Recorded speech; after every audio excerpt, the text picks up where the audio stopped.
Hello, everyone, and thanks for joining. I'm James Raby, and I'm joined today by our CEO, Anastasia Volkova. We look forward to sharing the next 30 minutes or so with you, talking about remote sensing, and in particular, how it can be used for nitrogen management.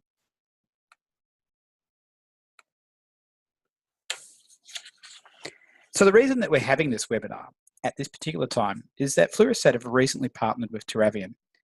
Now, we at Fluorosat, we've been around for about 2.5 years, and we're a startup based in Sydney, Australia, providing crop health analytics to growers across a range of geographies and crops.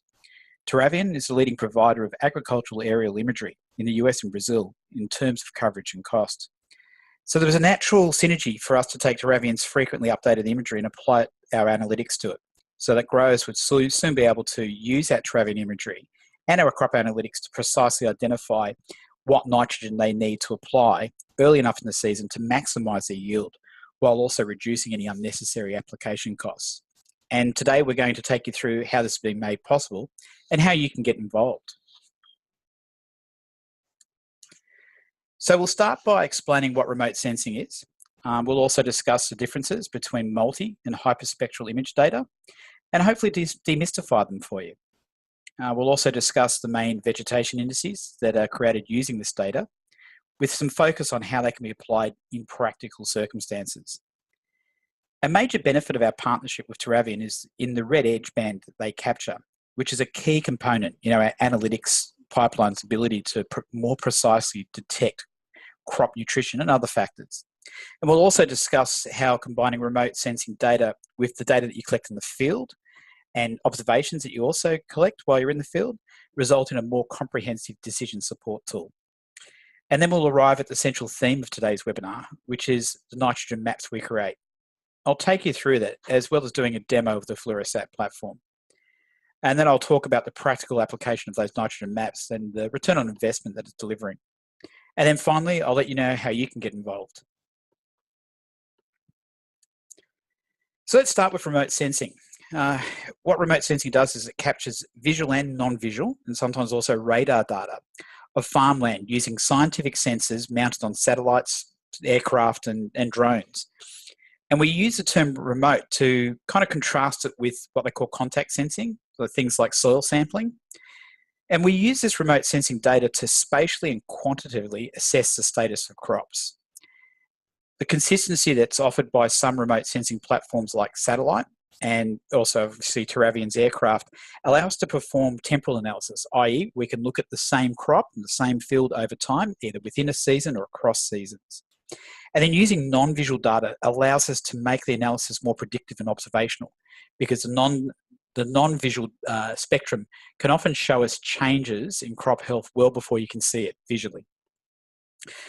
And the practical benefit of all this analysis is its ability to localise areas of crop stress to focus growers' efforts. So you're not doing a one-size-fits-all prescription. And this information can be turned into actionable prescription maps that can be sent to a tractor to apply, say, where the fertiliser needs to be required, where exactly, when exactly, and how much exactly. So I'll talk a bit about multi and hyperspectral because that gets a lot of discussion. And hyperspectral sensors capture effectively the same range of the spectrum as multispectral, but they're able to identify a much higher number of bands. There's a lot more definition and a lot more granular, and that allows the more precise identification of differences in colour. The example on the right here, they're both CCCI maps, and I'll explain what CCI is a bit later, but it's basically a vegetation indice, with the top maps being generated out of multispectral data, and the bottom one being the same field but generated from hyperspectral data, captured roughly at the same time. And this was a trial field being used to test different nitrogen application on cotton, so different rates across different 12-metre, effectively 36-foot wide plots. And if you look at the multispectral image, it's more saturated. You can see a lot more green and a lot less kind of like dark green or blue there. But if you contrast it with the hyperspectral, it's more defined. You can start to see the rows, or you can see quite clearly some of those rows where there's a strong difference in the application rate. And so this precision you get by the hyperspectral data allows more precisely directed tissue sampling. So rather than kind of randomly picking points, as you would do if you're looking at that top map, you can actually pick out particular rows where there's a significant change in the reflection values, the change in those colours as you can see on the map there. And so if you look at those points marked 1 through to 5, that's been sparsely collected points. But what Hyperspectral allows us to also do is actually collect very closely grouped together samples as well, such as those ones marked 6 through to 13.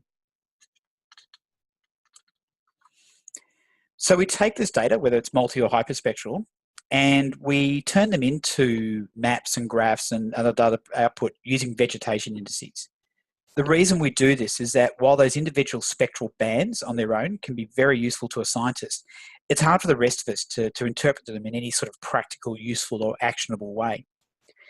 The indices work on the fact that generally healthy plants absorb most of the visible light that hits it, and it uses that light for photosynthesis, but their cell structure reflects a large amount of near-infrared. So in order to create these indices, you take generally both the visible and non-visible bands into account to properly measure the amount of healthy vegetation in each pixel that's being captured by the remote sensing data. So I'll take you through the 4 main indices that are commonly used.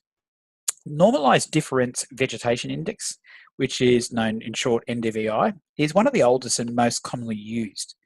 And it uses the red and infrared for reflectance values to measure vegetation vigor, effectively healthy growth. But soil, water, some other sort of non-vegetation, say salt pans, for example, can also reflect near infrared. Many indices sort of try and actually remove that the effect of those non-vegetative effects, particularly soil. So you have indices like MSAVI, which stands for Modified Soil Adjusted Vegetation Index, which attempts to model the soil in a map and remove the reflectance of that soil. Another approach is Normalized Difference Red Edge Index, also known as NDRE, which substitutes the red edge band for red in order to reduce the effect of soil reflectance and focus on measuring photosynthetic activity as opposed to vigor. And I'm going to explain a bit more about red edge later because it's an important factor in what we're doing with Teravian. And then we come to the Canopy Chlorophyll Content Index, also known as CCCI, which models that chlorophyll that is a key product of photosynthesis. And because nitrogen is a major component of chlorophyll, CCCI is a useful way of measuring and detecting nitrogen. So let's use NDVI to explain how the indices are generated in a little bit more detail. So NDVI divides the difference between NIR, near infrared, and the red band reflectance, values by their sum. In this case, the vegetation being sensed is reflecting 8% of the red band wavelength, so that's the visual red band, and 50% of near infrared. And then using these values to calculate NDVI results in 0.72. And with NDVI, the closer you get to 1 is kind of the highest you get. It's a range between 0 and 1.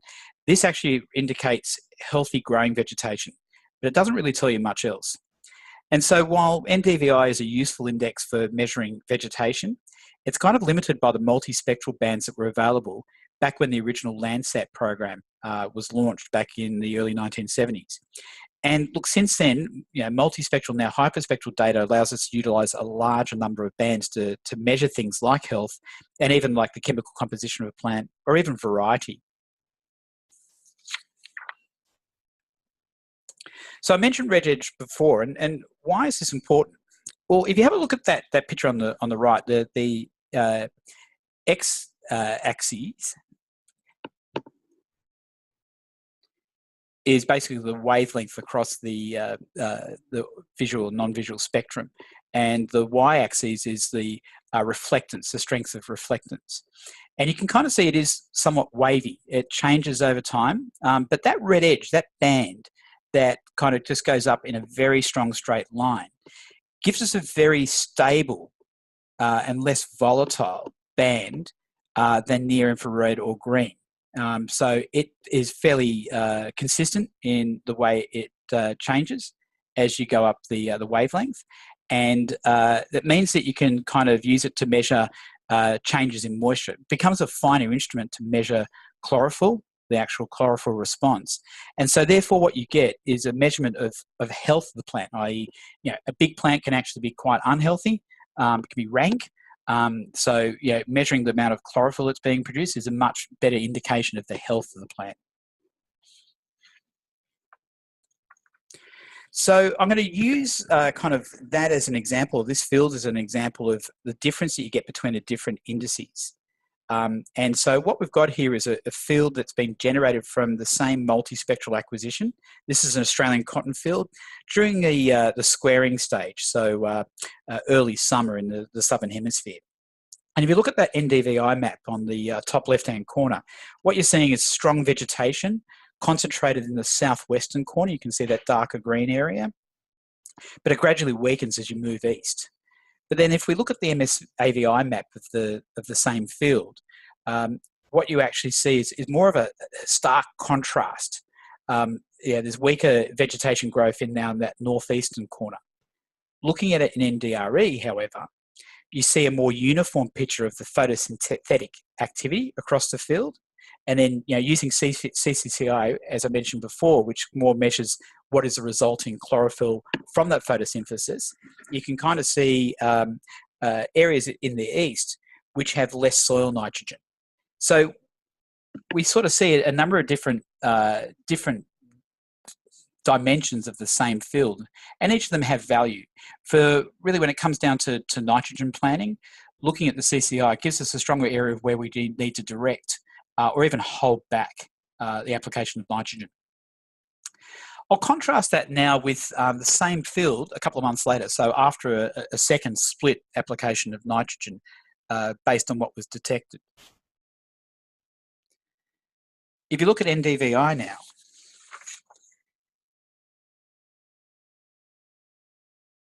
the images are almost flipped, with the NDVI showing a more uniform vegetation cover, less affected by soil, that soil nose I mentioned, as you can see in the MSAVI map.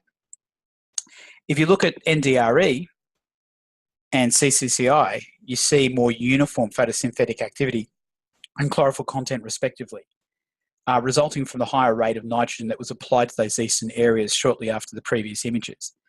The objective for the grower in this case was to get a consistent high yield across the field, getting the poor performing areas to perform or get a yield as close to the best performing areas.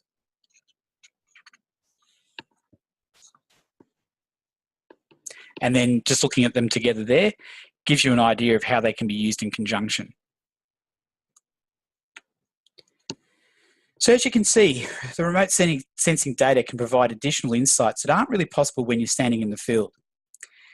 However, if you combine that remote sensing data with field sampling and those observations that you get in the field, you actually get a more precise and comprehensive understanding of the health of your crop.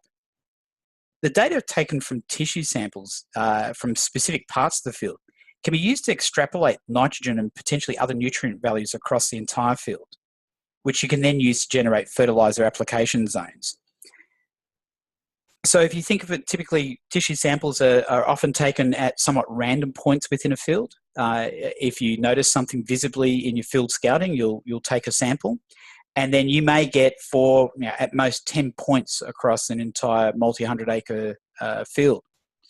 By being able to actually take tissue sampling points from areas in the field that have already been shown for remote sensing to have different values, we can actually take that and extrapolate that across the entire field. So what you're now looking at and what you're now basing your decisions on is the accurate, precise nitrogen values across the entire crop. And then if you add to that things like sowing dates, fertilization rates and dates, you end up with a much more precise nitrogen prescription map. So let's talk about those nitrogen maps. Now, our nitrogen maps are tailored to your crops and regions, and they provide guidance without disrupting your existing management practices and workflows. And I mentioned about extrapolating those tissue sample results. You end up getting sufficiency values, those that are supplied by your own testing labs, being also extrapolated across the field, as you can see in this example here, where the majority of the field is sitting in a sort of low sufficient up to an abundant rate, with a couple of areas that you can see in that insufficient area. And so it can also fit in within your management practices. So if you're using variable rate technology, you can then plug that into a tractor, as I mentioned before, or pivot irrigation if you're using that. If you're using header rows and ditches, you can also organise the management zones created from these nitrogen maps into more sort of practical row-based application models as well. So how does this get used in practice? We decided to put the accuracy of analytics to the test in the most recent Australian cotton season, which just ended a couple of months ago. And we compared the nitrogen values that we detected against tissue samples taken across 71 farms during the season. And what we found was that our nitrogen maps were 75% more accurate against the nitrogen parts per million values that were taken from the lab data, which was 4 times more accurate than against the NDVI maps of the same fields. So what does this accuracy mean to a grower?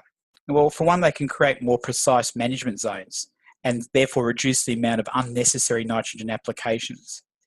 And in this example, we had zones that totaled about 50% of the field and found that they were sufficient to abundant levels of nitrogen. Another 40% required a top dress just to get them up to performing to a similar level as that original 50%. And then that 10% down in the southern part of the field was in such a deficient state that really applying anything wasn't going to significantly improve the yield. So it would be best to leave as is. So by reallocating the nitrogen budget normally allocated to those sufficient and overly deficient zones, allowed the grower to get the best possible benefit from the nitrogen budget available for that field.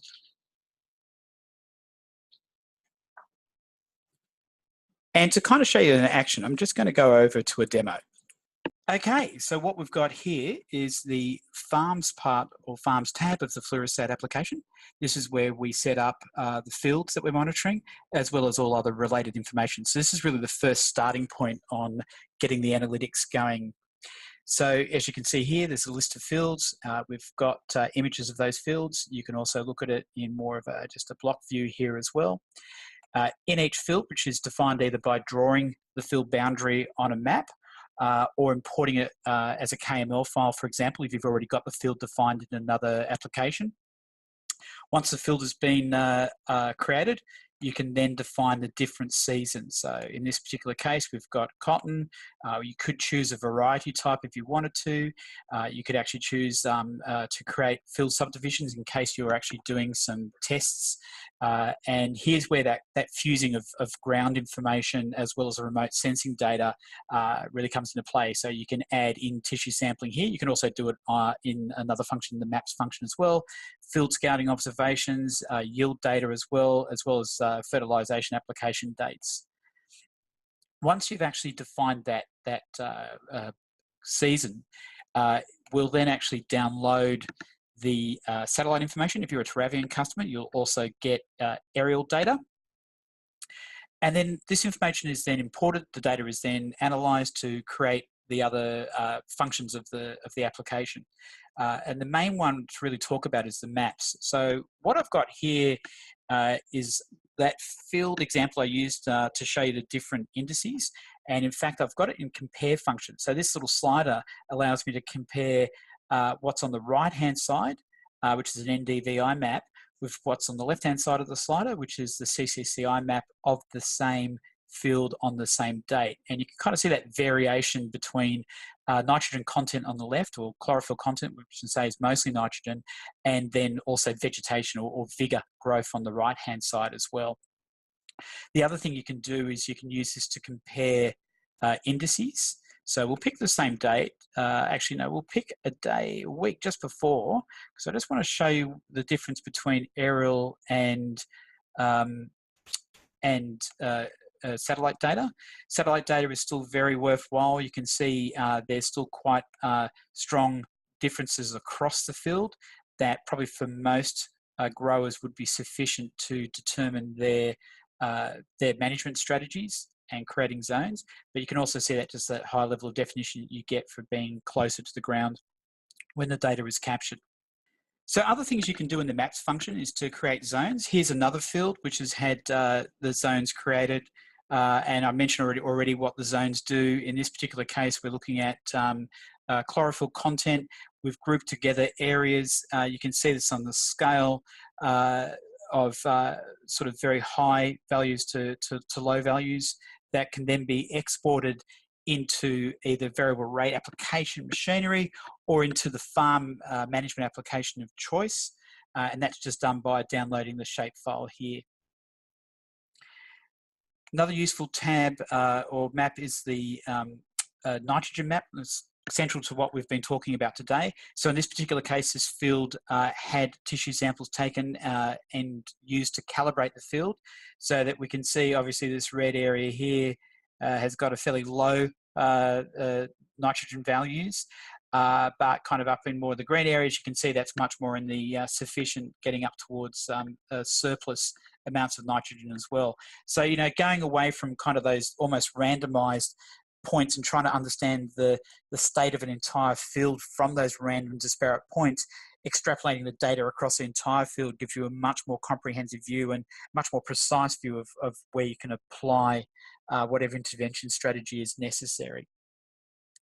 And you can also look at it over time. That was something I mentioned, that, you know, being able to access frequently updated data, either from satellite or from plane, allows you to kind of look at the crop over the season or even between seasons. So in this particular case, we've got a CCCI map and I'm able to kind of plot what happens by just laying some points here at different areas of interest and be able to compare the different values, NDRE, NDVI, CCCI in this example, over time, and see, are there any patterns? Is there a trend of variation here that allows us to understand and better manage the crop over time? Now, this is a historical crop, so we can actually see the effects of senescence close to harvest in this particular crop, and we can kind of see those three different points where you can see where they are represented by their colour and how they map over time.